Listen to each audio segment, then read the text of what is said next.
Voici la lecture de la Bible.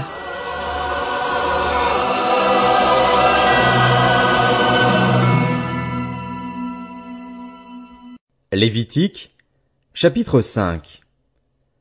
Lorsque quelqu'un, après avoir été mis sous serment comme témoin, péchera en ne déclarant pas ce qu'il a vu ou ce qu'il sait, il restera chargé de sa faute. Lorsque quelqu'un, sans y prêter attention, touchera une chose impure comme le cadavre d'un animal impur, que ce soit d'une bête sauvage ou domestique ou bien d'un reptile, il deviendra lui-même impur et il se rendra coupable. Ou lorsque, sans y prêter attention, il touchera une souillure humaine quelconque et qu'il s'en aperçoive plus tard, il en sera coupable. Lorsque quelqu'un, en parlant à la légère, jurera de faire du mal ou du bien et que, sans y avoir prêté attention d'abord, il s'en aperçoive plus tard, il sera coupable. Celui donc qui se rendra coupable de l'une de ces choses confessera son péché. Puis il offrira à l'Éternel en réparation pour le péché qu'il a commis une femelle de petit bétail, une brebis ou une chèvre, comme victime expiatoire. Et le prêtre fera pour lui l'expiation de son péché. S'il n'a pas de quoi se procurer une brebis ou une chèvre, il offrira à l'Éternel en réparation pour son péché 2 tourterelles ou 2 jeunes pigeons, l'un comme victime expiatoire, l'autre comme holocauste. Il les apportera au prêtre, qui sacrifiera d'abord celui qui doit servir de victime expiatoire. Le prêtre lui ouvrira la tête avec l'ongle près de la nuque, sans la séparer. Il fera sur un côté de l'autel l'aspersion du sang de la victime expiatoire et l'on versera le reste du sang au pied de l'autel. C'est un sacrifice d'expiation. Il fera de l'autre oiseau un holocauste, d'après les règles établies. C'est ainsi que le prêtre fera pour cet homme l'expiation du péché qu'il a commis, et le pardon lui sera accordé. S'il n'a pas de quoi se procurer 2 tourterelles ou 2 jeunes pigeons, il apportera en offrande pour son péché 2 litres de fleur de farine comme offrande d'expiation. Il ne mettra pas d'huile dessus et il n'y ajoutera pas d'encens, car c'est une offrande d'expiation. Il l'apportera au prêtre. Le prêtre en prendra une poignée comme souvenir et la brûlera sur l'autel, comme les offrandes passées par le feu pour l'Éternel. C'est une offrande d'expiation. C'est ainsi que le prêtre fera pour cet homme l'expiation du péché qu'il a commis envers une de ces choses, et le pardon lui sera accordé. Ce qui restera de l'offrande sera pour le prêtre, comme dans le cas de l'offrande en don. L'Éternel dit à Moïse, « Lorsque quelqu'un commettra une infidélité et péchera involontairement envers ce qui est consacré à l'Éternel, il offrira en sacrifice de culpabilité à l'Éternel pour son péché un bélier sans défaut, pris dans le troupeau sur la base de ton estimation en pièces d'argent, d'après la valeur étalon du sanctuaire. Il donnera, en y ajoutant 1/5, la valeur de ce dont il a frustré le sanctuaire, et il remettra cela au prêtre. Le prêtre fera pour lui l'expiation avec le bélier offert en sacrifice de culpabilité, et le pardon lui sera accordé. Lorsque quelqu'un péchera en faisant sans le savoir, contre l'un des commandements de l'Éternel, des choses qui ne doivent pas se faire, il se rendra coupable et sera chargé de sa faute. Il présentera au prêtre en sacrifice de culpabilité un bélier sans défaut, pris du troupeau d'après ton estimation. Le prêtre fera pour lui l'expiation de la faute qu'il a commise sans le savoir, et le pardon lui sera accordé. C'est un sacrifice de culpabilité. Cet homme s'était rendu coupable envers l'Éternel. L'Éternel dit à Moïse, « Lorsque quelqu'un péchera et commettra une infidélité envers l'Éternel en mentant à son prochain au sujet d'un dépôt, d'un objet confié à sa garde ou volé, en lui extorquant quelque chose, en niant avoir trouvé un objet perdu ou en faisant un faux serment à propos de n'importe quel péché que peut commettre un homme, lorsqu'il péchera ainsi et se rendra coupable, il restituera l'objet qu'il a volé, ce qu'il a extorqué, le dépôt qui lui avait été confié, l'objet perdu qu'il a trouvé, ou tout objet à propos duquel il a fait un faux serment. Il le restituera intégralement, y ajoutera 1/5 et le remettra à son propriétaire le jour même où il offrira son sacrifice de culpabilité. Il présentera au prêtre, en sacrifice de culpabilité à l'Éternel pour son péché, un bélier sans défaut pris du troupeau d'après ton estimation. Le prêtre fera pour lui l'expiation devant l'Éternel, et le pardon lui sera accordé, quelle que soit la faute dont il se sera rendu coupable.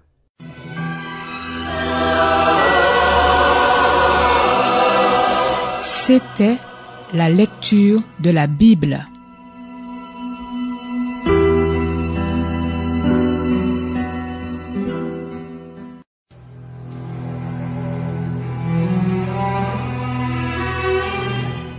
Voici la lecture de la Bible.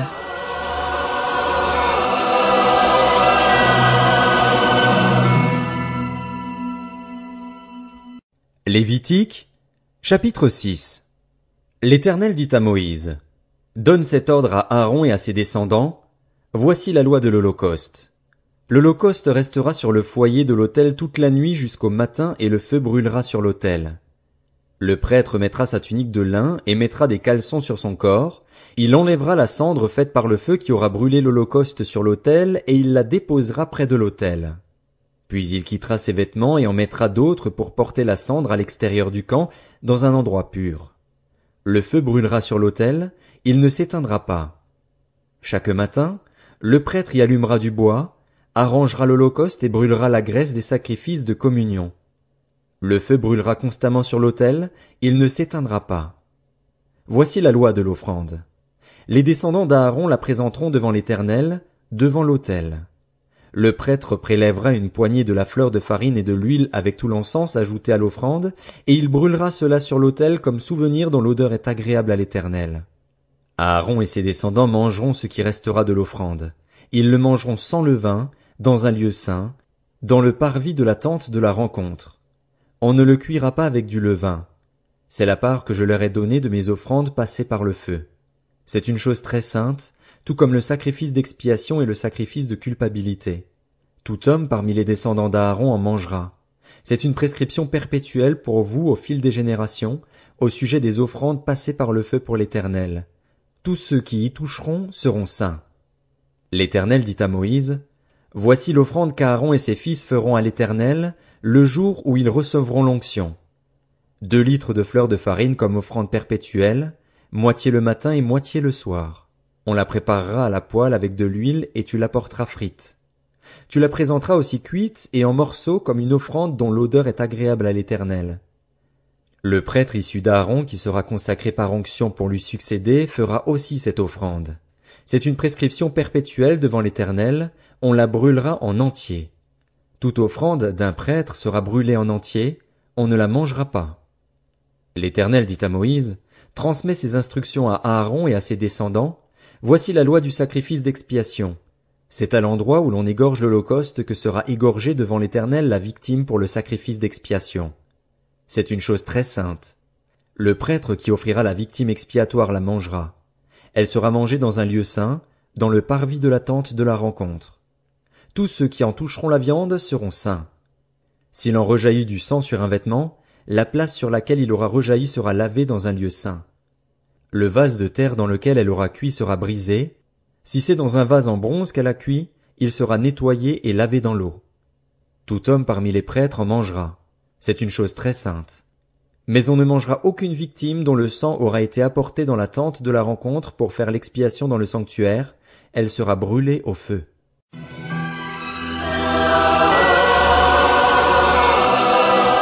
C'était la lecture de la Bible.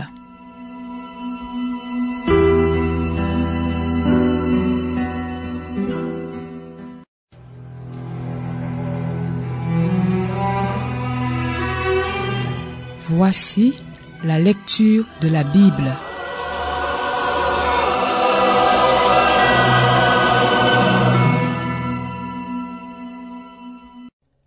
Lévitique, chapitre 7. Voici la loi du sacrifice de culpabilité. C'est une chose très sainte. C'est à l'endroit où l'on égorge l'Holocauste que sera égorgée la victime pour le sacrifice de culpabilité.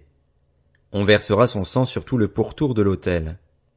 On offrira toute sa graisse, la queue, la graisse qui couvre les entrailles, les 2 rognons et la graisse qui les entoure, celle qui couvre les flancs, et le grand lobe du foie qu'on détachera près des rognons. Le prêtre brûlera cela sur l'autel en sacrifice passé par le feu devant l'Éternel. C'est un sacrifice de culpabilité. Tout homme parmi les prêtres en mangera. Il le mangera dans un endroit saint.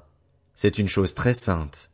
Il en va pour le sacrifice de culpabilité comme pour le sacrifice d'expiation. La loi est la même pour ces 2 sacrifices. La victime sera pour le prêtre qui fera l'expiation. Le prêtre qui offrira l'holocauste de quelqu'un aura pour lui la peau de l'holocauste qu'il a offert. Toute offrande cuite au four, préparée sur le grill ou à la poêle, sera pour le prêtre qui l'a offerte. Toute offrande pétrie à l'huile ou sèche sera pour tous les descendants d'Aaron, sans distinction. Voici la loi du sacrifice de communion qu'on offrira à l'Éternel. Si quelqu'un l'offre par reconnaissance, il offrira avec le sacrifice de communion des gâteaux sans levain pétris à l'huile, des galettes sans levain arrosées d'huile et 2 gâteaux de fleur de farine pétris à l'huile. À ces gâteaux il ajoutera du pain levé pour son offrande, pour accompagner son sacrifice de reconnaissance et de communion. On présentera à titre de prélèvement pour l'Éternel une portion de chaque offrande. Elle sera pour le prêtre qui a versé le sang de la victime du sacrifice de communion. La viande du sacrifice de reconnaissance et de communion sera mangée le jour où il est offert. On n'en laissera rien jusqu'au matin. Si quelqu'un offre un sacrifice pour l'accomplissement d'un vœu ou comme offrande volontaire, la victime sera mangée le jour où il l'offrira et ce qui en restera sera mangé le lendemain. Ce qui restera de la viande de la victime le 3e jour sera brûlé au feu. Dans le cas où quelqu'un mangerait de la viande de son sacrifice de communion le 3e jour, le sacrifice ne sera pas accepté. Il ne sera pas porté au compte de celui qui l'a offert. Ce sera une chose infecte et celui qui en mangera restera chargé de sa faute. La viande qui a touché quelque chose d'impur ne sera pas mangée. Elle sera brûlée au feu. Toute personne pure peut manger de la viande, mais si quelqu'un, alors qu'il se trouve en état d'impureté, mange de la viande du sacrifice de communion qui appartient à l'Éternel, il sera exclu de son peuple. Et si quelqu'un touche quelque chose d'impur, une impureté humaine, un animal impur ou n'importe quelle abomination impure, et mange de la viande du sacrifice de communion qui appartient à l'Éternel, il sera exclu de son peuple. L'Éternel dit à Moïse, « Transmets ces instructions aux Israélites. Vous ne mangerez aucune graisse de bœuf, d'agneau ou de chèvre.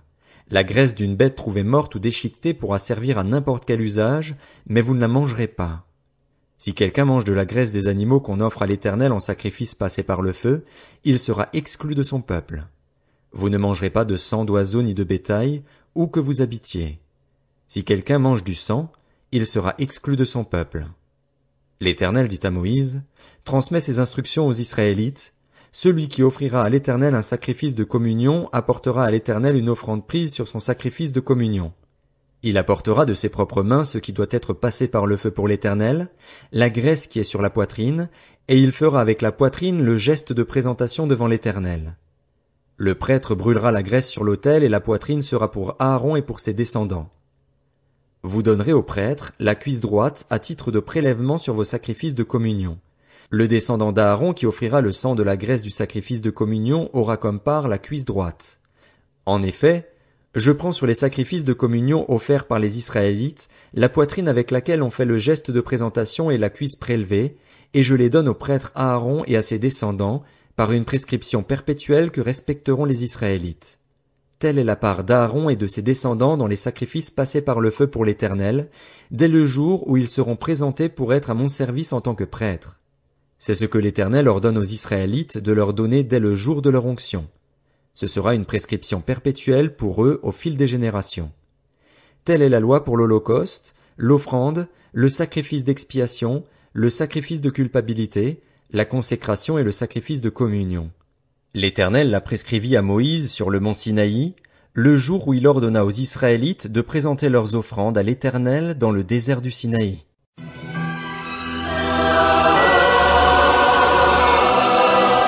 C'était la lecture de la Bible.